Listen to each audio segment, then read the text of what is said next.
नमस्कार मित्रांनो, कर्क राशी आज आपण पाहणार आहोत. कर्क राशीच्या माझ्या प्रिय भावंडांनो, मैत्रिणींनो, आजचा हा व्हिडिओ तुमच्यासाठी अत्यंत खास आहे. कारण मार्च 2026 हा महिना तुमच्या आयुष्यात भावनिक, आर्थिक, आध्यात्मिक आणि व्यावसायिक पातळीवर मोठा बदल घडवू शकते. तुमचा स्वामी ग्रह आहे चंद्र, आणि चंद्र म्हणजे मन, भावना, आई, घर, कुटुंब आणि अंतर्ज्ञान. त्यामुळे या महिन्यात तुमच्या मनात जे बदल होतील तेच तुमच्या भविष्याची दिशा ठरवतील. हा महिना फक्त घटनांचा नाही तर आत्मजागृतीचा आहे. मार्च महिन्याची सुरुवात होताना ग्रहस्थिती तुमच्या भाग्यस्थान आणि कर्मस्थानावर प्रभाव टाकते. याचा अर्थ काय? तर नशीब आणि मेहनत दोन्ही एकत्र येणार आहेत. जर तुम्ही प्रयत्न केले तर फळ निश्चितच मिळणार आहे, पण भावनेत येऊन निर्णय घेतले तर नुकसानही संभवते. कारण 1 मार्च ते 5 मार्च या काळात तुमच्या मनात अस्थिरता जाणवू शकते.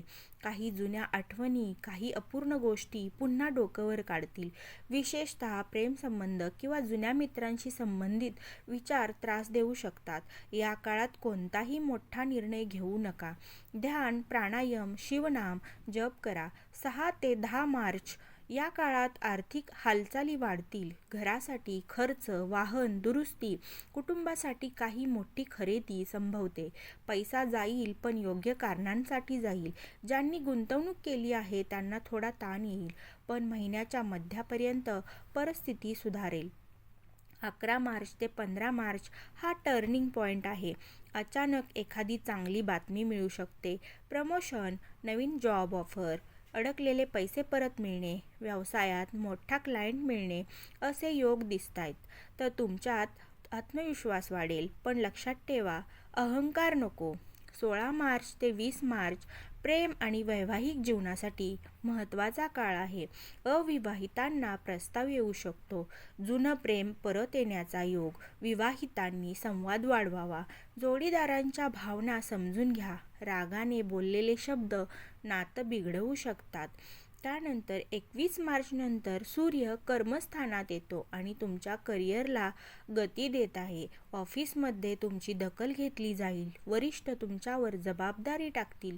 व्यवसाय करणाऱ्यांना नवीन कॉन्ट्रॅक्ट मिळू शकतात. परदेशाशी संबंधित काम करणाऱ्यांसाठी हा सुवर्णकाळ आहे. 25 मार्च ते 31 मार्च हा आध्यात्मिक जागृतीचा काळ. तुमचं मन अचानक देवाकडे वळेल. मंदिर भेट, जप, दानधर्म यांची इच्छा वाढेल. या काळात केलेले उपाय अत्यंत फलदायी ठरतील. आर्थिक दृष्टिकोनातून पाहिल्यास हा महिना सुरुवातीला खर्चिक पण शेवटी लाभदायक आहे. सोनं, जमीन, दीर्घकालीन गुंतवणूक फायदेशीर. शेअर मार्केटमध्ये सावधगिरी आवश्यक. भावनेत येऊन पैसे गुंतवू नका. करिअरच्या बाबतीत मार्च 2026 हा मेहनतीनं फळ देणारा महिना आहे. जे लोक नोकरी बदलण्याचा विचार करत आहेत त्यांना 18 मार्च नंतर चांगली संधी मिळू शकते.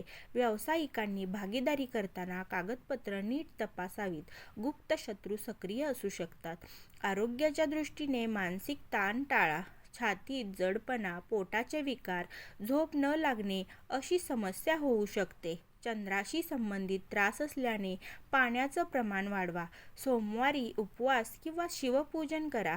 परदेश योग पाहता 17 मार्च नंतर व्हिसा, शिक्षण, नोकरी यासंबंधित चांगली बातमी मिळू शकते. आता बोलूया गुप्त शत्रूंविषयी. ऑफिसमध्ये किंवा नातेवाईकांमध्ये एखादी व्यक्ती तुमच्या विरुद्ध बोलू शकते, पण घाबरू नका. सत्य तुमच्या बाजूने आहे. संयम ठेवा. भाग्यांक 2 आणि 7 तुमच्यासाठी शुभ. पांढरा आणि चंदेरी रंग लाभदायक. सोमवार विशेष शुभ. आता सर्वात महत्त्वाचा भाग, उपाय. दर सोमवारी ओम नमः शिवाय 108 वेळा हा जप करा. चंद्राला कच्चं दूध अर्पण करा. आईचा आशीर्वाद घ्या. पांढऱ्या वस्तू दान करा. हे उपाय सातत्याने केल्यास मार्च महिन्यातील अडथळे दूर होतील आणि भाग्य तुमचं खुलं होईल. कर्क राशीवाल्यांनो, हा महिना तुम्हाला शिकवणार आहे की भावना आणि वास्तव यामध्ये संतुलन कसं ठेवायचं. जर तुम्ही मनावर नियंत्रण ठेवलं आणि योग्य वेळी योग्य निर्णय घेतला तर हा मार्च महिना तुम्हाला 2026चा तुमच्यासाठी आयुष्य बदलणारा ठरू शकतो. जर तुम्ही कर्क राशीचे असाल तर कमेंटमध्ये जय चंद्रदेव नक्की लिहा. व्हिडिओला लाईक करा, शेअर करा आणि आपल्या राशीच्या मित्रांना पाठवा.